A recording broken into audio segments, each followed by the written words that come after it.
Alors bonjour mes chers élèves, parcours international de deuxième année collégiale, ravi de vous retrouver dans cette nouvelle vidéo durant laquelle on va entamer le chapitre numéro 3, ce titre les volcans et leurs relations avec la tectonique des plaques. Alors toujours on va commencer par une petite introduction. Donc l'activité volcanique, c'est quoi? Donc correspond à une montée du magma en surface. Le magma est un mélange de roches fondues situées au profond avec des gaz dont la température est environ de 1900 Celsius ou bien 1100 Celsius.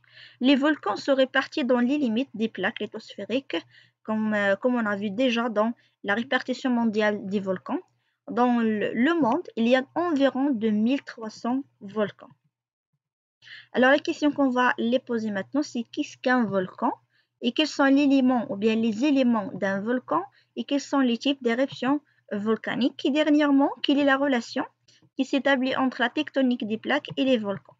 Alors premièrement, l'activité qu'on va entamer, c'est la dynamique des éruptions volcaniques et on va bien sûr aborder la définition d'un volcan et ses composants en prenant bien sûr cette définition. Alors un volcan est un relief généralement conique par lequel s'échappent des roches en fusion mélangées avec d'autres éléments solides et gazeux issus de l'intérieur de la Terre. Ces éléments expulsés par des cassures ou bien des fissures vers la surface de la Terre. Alors maintenant, on va voir les composants d'un volcan en prenant bien sûr document 1 page 33. Alors comme vous voyez ici, nous avons ce schéma qui montre les composants, bien les constituants d'un volcan. Donc tout d'abord, en commençant par la chambre magmatique, c'est le premier lieu de stockage ou bien de réserve du magma qui sont bien sûr le magma c'est des roches fondues plus les gaz. Ce magma, bien sûr, sa température est presque de 1000 Celsius, donc il va essayer ou bien il va tenter de remonter vers la surface en passant bien sûr par la cheminée ou bien les fissures qui résultent en des séismes. Puis il va atteindre la surface, il va se refroidir et il va se transformer du magma en la lave. La lave bien sûr, elle est dégagée des gaz. Donc ce lieu-là où le magma sortit et devenir bien sûr la lave s'appelle le cratère. Donc nous avons la chambre magmatique, le lieu de réserve, ou bien le lieu de stockage du magma, la cheminée, le lieu où il va passer le magma pour atteindre le cratère où il va bien sûr sortir devenir la lave. Et nous avons ici la cône du volcan, voilà la cône droite et la cône gauche. Et voilà aussi ce qu'on appelle la coulée de la lave, soit bien sûr liquide, soit visqueuse. Et n'oubliez pas que nous avons des bombes volcaniques. Donc voilà le schéma des composants d'un volcan. Maintenant, le volcan. Il est constitué de chambres magmatiques, de cheminées et de cônes volcaniques. Donc, qu'est-ce que ça veut dire la chambre magmatique? Est un milieu, ou bien est un lieu de stockage du magma situé aux profondeurs. C'est quoi le magma? Ce sont des roches fondues plus les gaz. La cheminée est un canal qui permet le déplacement du magma du fond vers la surface. Cône volcanique, c'est formé par des coulées de la lave. On peut rajouter aussi en plus du cône volcanique, on peut rajouter aussi le cratère, c'est le lieu où le magma, bien sûr, sort et devenir la lave. Donc, une petite remarque, la lave est un magma arrivé en surface et partiellement dégazé. Donc, la lave, c'est le magma qui est dégagé des gaz.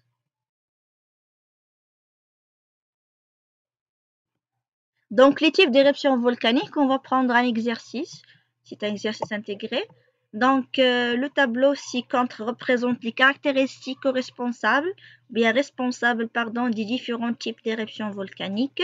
Premièrement, si on va compléter le tableau, puis on va comparer les caractéristiques des deux types d'éruptions.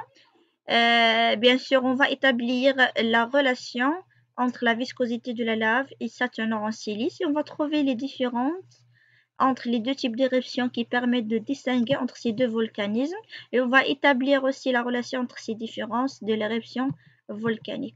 Donc, comme vous voyez ici, nous avons deux types de volcans. Chacun a une teneur en silice qui est différente de l'autre. Par exemple, ce type de volcan-là, il a 50% de silice, alors que ce type de volcan, il présente 70% de silice. La viscosité, donc nous avons ce type de volcan qui est pauvre en silice et sa lave bien sûr, elle est fluide, alors que ce type de volcan qui est riche en silice, sa lave, elle est visqueuse. La longueur de la coulée de la lave, comme vous voyez ici dans cette image, la lave, elle est longue, mais dans ce volcan-là, la lave, elle est courte. La quantité des gaz, comme vous voyez ici, donc ce schéma-là, ou bien ce volcan-là, il représente une grande quantité des gaz et des cendres, bien sûr, et des bombes volcaniques contre bien sûr, ce volcan ici. Donc, la quantité des gaz, il est peu dans ce type de volcan et il est bien sûr beaucoup dans le volcan qui est richement en silice. L'explosivité, bien sûr, elle est faible dans ce type de volcan-là, qui représente 50% de silice, et elle est bien sûr forte dans ce type de volcan. Nous avons ici ce qu'on appelle la hauteur de panache des centres. Comme vous voyez ici, nous avons une grande hauteur de panache des centres, donc il est grande, et l'absence de la hauteur de panache des centres. Les types d'éruptions, donc ce type de volcan qui représente une grande quantité de la silice, donc s'appelle le volcan explosif. Et voilà ce type de volcan-là qui représente une faible quantité de silice qui s'appelle le volcan effusif. Le lieu où se retrouve le volcan effusif, par exemple la fournaise, et le lieu où se retrouve le volcan explosif, par exemple, c'est Sainte-Hélène. Donc voilà la figure 2 qui représente les différences entre les types de volcans. Alors comme vous voyez ici, voilà le cratère. C'est le lieu où il va sortir le magma et il va devenir la lave qui est dégazée. D'accord? Et voilà une grande quantité de panache des cendres. Voilà le magma qui résulte de ce type de volcan qui est explosif. C'est la lave qui est bien sûr visqueuse. Et voilà la lave qui est liquide.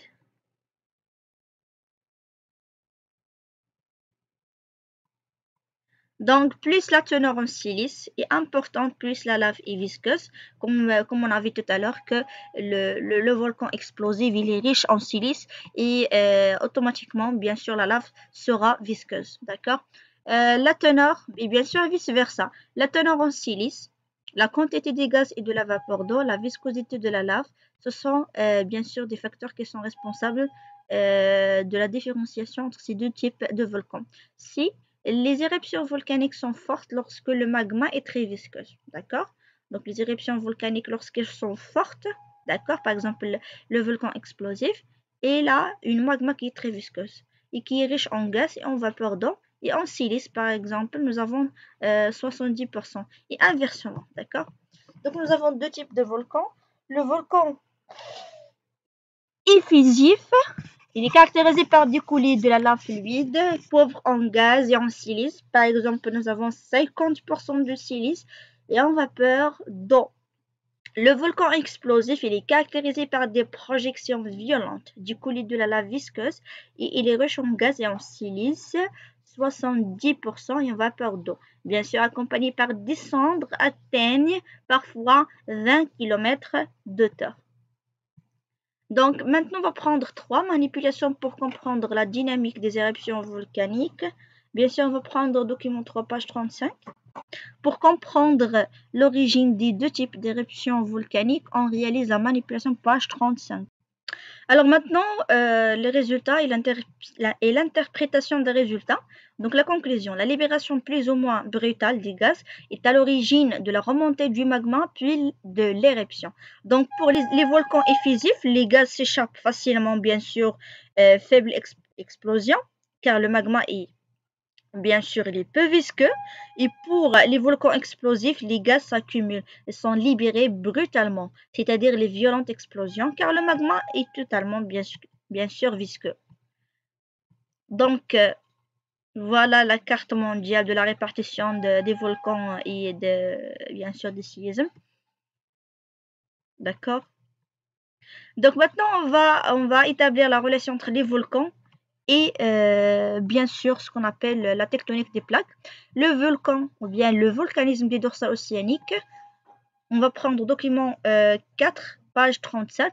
Donc des plongées sous-marines ont permis aux géologues de découvrir que plus la croûte océanique est constituée des roches volcaniques appelées basalte qui affleurent en forme de coussin et qu'on appelle pélaolava. Les éruptions volcaniques au fond des océans. Alors, les éruptions volcaniques au fond des océans se produisent sans projection, vu que la pression de l'eau, bien sûr, elle est forte.